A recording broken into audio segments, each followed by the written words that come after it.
అందరికీ నమస్కారం. హిందూ టీవీ ప్రేక్షకులకి స్వాగతం. క్రోధి నామ సంవత్సర శుభాకాంక్షలు ప్రేక్షకులందరికీ కూడా. మరి ఈ సంవత్సరం ఉగాది సందర్భంగా మనము పంచాంగ శ్రవణం చేసుకుందాం. మరి మన దేశ గోచార రీత్యా కానీ జగర్లగ్నం అలాగే వర్షలగ్నం రీత్యా మనకి ఎలాంటి ఫలితాలు మనం పొందబోతున్నాము అనేది పంచాంగ శ్రవణం ద్వారా మనము తెలుసుకుందాం. స్వస్తిశ్రీ చాంద్ర మాన సంవత్సర క్రోధి నామ సంవత్సరము పంచాంగం 2024 నుంచి 25 వరకు మార్చ్ పూర్తయ్యే వరకు మనము ఎలా ఉన్నాయి అని చూద్దాం. ఈ సంవత్సరము క్రోధి నామ సంవత్సరము మరి ఫలితాంశాలు ఎలా ఉన్నాయి, అలాగే మొత్తము 30 నాయకులు అనేవాళ్ళు ఉంటారు మనకి.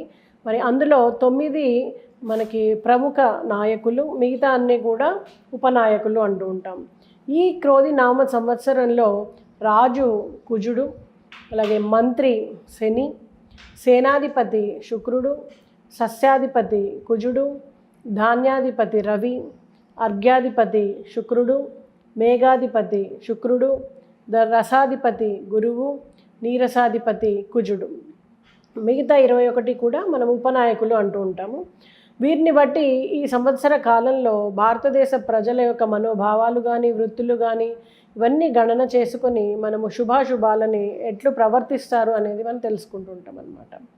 మరి ఈ సంవత్సరము 9 మంది ప్రధాన నాయకుల్ని కానీ అలాగే మిగతా ఉపనాయకుల్ని కానీ చూసినప్పుడు మొత్తం మనకి ఈ 9 ప్రధాన నాయకుల్లోనే 4 శుభులుగా ఉన్నారు మనకి. మరి మొత్తం 21 మందితో చూసినప్పుడు ఉపనాయకుల్లో 10 మంది శుభత్వం కలిగి ఉన్నారు. అంటే ఏంటి, మనకి శుభత్వం ఎక్కువగా సూచిస్తోంది ఈ సంవత్సరం. ప్రధాన రంగాలలో అలాగే నాయకులు ఏకాధిపత్య ధోరణి పెరగడము అనేది మనం చూస్తాము. అకాల వైరాలు పెరగడం, సేనాధిపతి మందగ్రహం అవడం వలన శాంతి భద్రతల విషయంలో కానీ అలాగే దోషుల్ని అదుపు చేయడం విషయంలో కానీ కొంచెం అసమర్థత అనేది మనం గమనించవచ్చు. సైన్యాధిపతులకు అలాగే నాయకులకు మధ్య అనేది మనకి కనపడని, బయటకి కనిపించినటువంటి వైషమ్యాలు అనేవి ఉంటాయన్నమాట.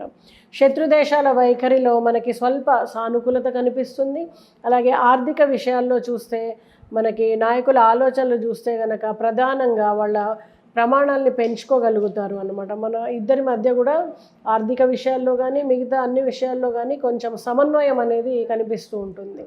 తొలకరి పంటల కంటే మలి పంటలు, ఎర్రని నల్లని ధాన్యాలు, మినుములు, ఉలవలు, అవిసెలు ఇలాంటివి ఎక్కువగా మనకి ఫలిస్తాయన్నమాట. అలాగే పశువులు పుష్కలంగా పాలిస్తాయి. అలాగే తుఫానులు పెరిగినప్పటికీ పంటలకు సంబంధించి మనకి పెద్దగా నష్టం అనేది వాటిల్లదన్నమాట. మంచి పంటలకు గిట్టుబాటు ధర కొంచెం తక్కువగా ఉంటుంది. ఈ సంవత్సరము వర్షలగ్నము ధనుస్సు అలాగే జగర్లగ్నము వృశ్చికాలను మనము విచారించగా ఏమవుతోంది అంటే, రాష్ట్రంలో ప్రభుత్వ పాలన విషయంలో పాలకులు కొంతమేర చైతన్యంతో వివేకంతో నిర్దేశిత సూత్రాలను ఎంచుకొని రాష్ట్రాభివృద్ధి కోసం పాటుపడతారు. అలాగే ప్రజల పురోభివృద్ధికి దోహదం కలిగించేటువంటి సూచనలు ఎక్కువగా ఉన్నాయన్నమాట. వరదల్లో కొంత ఇబ్బందులు ఉన్నప్పటికీ మొత్తం మీద పాడి పంటలు బాగా అభివృద్ధి చెందుతాయి. అలాగే మనకి ప్రజల మధ్య అలాగే సామాన్య ఆరోగ్య స్థితిగతుల్ని చూస్తే ఇవన్నీ కూడా బాగానే ఉంటాయని చెప్పచ్చు. రాష్ట్ర ఆర్థిక పరిస్థితి చూస్తే గతం కంటే కొంత మెరుగుదల అనేది మనకు కనిపిస్తుంది. ప్రజలకు ప్రయోజనాలను అందించేటువంటి విషయంలో కొంత అసంతృప్తి ఏర్పడేటువంటి అవకాశం ఉంది. బ్యాంకింగ్ రంగము కొంత కుదేలయ్యేటువంటి అవకాశం కనిపిస్తోంది. నిత్యావసరాలు అలాగే వీటి నిర్వహణ విషయంలో గతం కంటే కొంత మెరుగైనటువంటి విషయం కనిపించడము, అలాగే కొంత ఊరడింపు అనేది ప్రజలకు లభిస్తుంది. సకాలంలో ప్రజలకి వైద్యం అందుతుంది.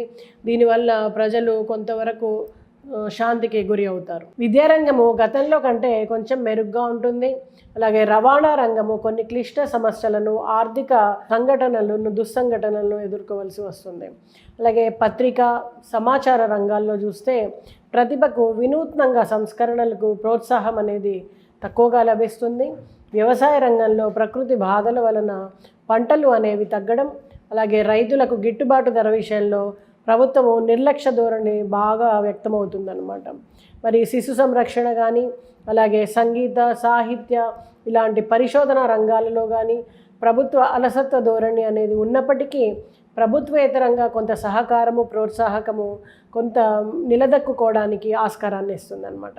రాష్ట్రంలో అంటువ్యాధులు బాగా ప్రబలి ప్రజలకు ఆరోగ్య విషయంలో ఆందోళన పెరుగుతుంది.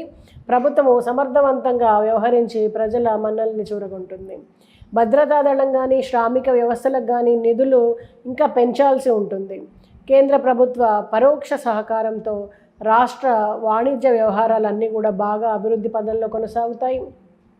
ఈ ఏడు కూడా ప్రేమ వివాహాలు పెరగడం, కుటుంబ విలువలకు ప్రాధాన్యత తగ్గడము అనేది మనం గమనిస్తాము. ఇలాంటి సూచనలు మనకు కనిపిస్తున్నాయి.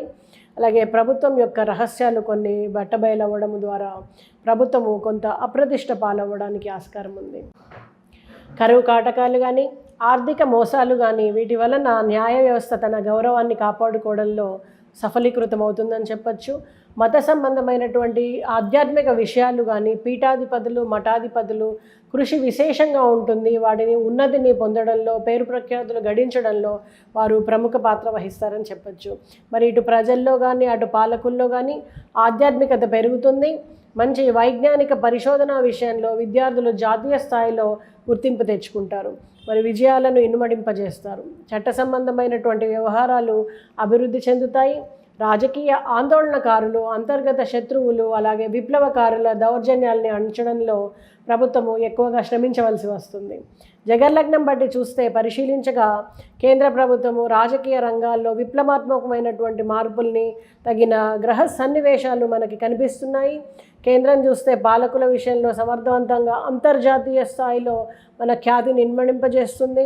అలాగే నిర్దేశిత సూత్రాలను ఎంచుకొని దేశాభివృద్ధికి పాటుపడగలుగుతుంది. ఇతర దేశాలతో దౌత్య సంబంధాలు ఒప్పందాలు కుదరడంలో ప్రభుత్వం మరింత సమర్థవంతంగా వ్యవహరించి ఊహించని పురోభివృద్ధిని సాధిస్తుంది.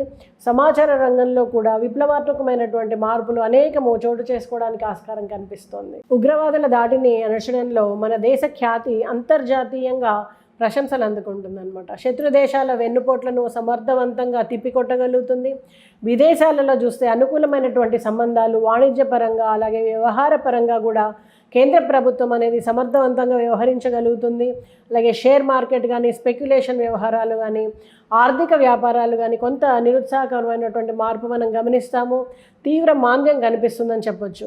ఒక ప్రముఖ మఠాధిపతికి ఆయుర్దాయ గండం కనిపిస్తోంది.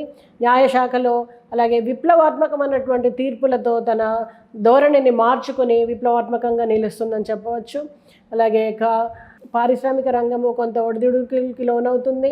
నూతన ఉద్యోగ అవకాశాలు పెరిగి నిరుద్యోగులకు కొంత వనరులు సమకూర్చడంలో కేంద్ర ప్రభుత్వం సఫలమవుతుందని చెప్పచ్చు. సాంఘిక వ్యతిరేకత, తీవ్ర ఒత్తిడి వలన ఇవన్నీ ఎక్కువడం వలన ప్రభుత్వము సకాలంలో శాంతి భద్రత విషయాలను ఆంతరంగిక రక్షణ విభాగాలను విశేషమైనటువంటి పరిశ్రమతో వాటిని శ్రద్ధ వహించాల్సి వస్తుంది. మొత్తం మీద ఈ సంవత్సరము రాజకీయ ఆర్థిక సుస్థిరతలతో కొంత ప్రగతి కనిపిస్తుందని చెప్పచ్చు.